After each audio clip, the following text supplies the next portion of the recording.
పిలుపునిచ్చి 8వ తారీఖుని అక్కడ ఇచ్చారు, నోటీస్ ఇచ్చి మేము సమ్మెకి వెళ్తాం అమ్మా అని చెప్పారు. చెప్పినా సరే చర్చలకు పిలిచారు. ఏంటి ఇచ్చారని మీరు చర్చలకు పిలిచి మాకు ఏమీ ఇవ్వలేదు.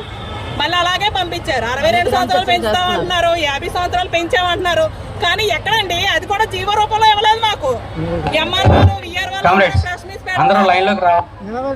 ప్రెస్ మీట్ పెడుతున్నారు కానీ మాకు ఇచ్చేదంటూ రాతపూర్వకంగా కూడా మాకు జీవో ఇవ్వలేదండి. మేము ఎలా సమ్మె మానేస్తాం అనుకుంటున్నారు మీరు? మేమైతే ఎవరు మించుకోము. పోరాడి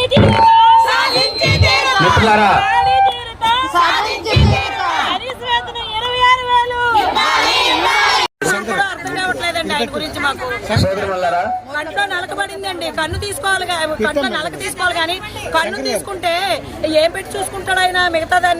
మిగతా ప్రపంచం ఆయన కనిపించదు. ఈ అంగన్వాడీ వాళ్ళు నలగదొక్కినంతలో ఉంటుంది అనుకుంటున్నారు కానీ వెనకాతలు అన్ని సంఘాలు మాకు సపోర్ట్ గా ఉన్నాయి. కావున ఎప్పుడు ఈయన తప్పుడు నిర్ణయం తీసుకోకుండా మమ్మల్ని ఒకవేళ కించపరిచిన మాట అయితే, మా డిమాండ్లు నెరవేర్చిన మాట అయితే తాడేపల్లిలో వెళ్ళి కూర్చొని ఆయన గద్దె దిగే వరకు మేము తాడేపల్లి దిగి రాను అని మేము ఈ రోజు శపథం చేస్తున్నాం. 26,000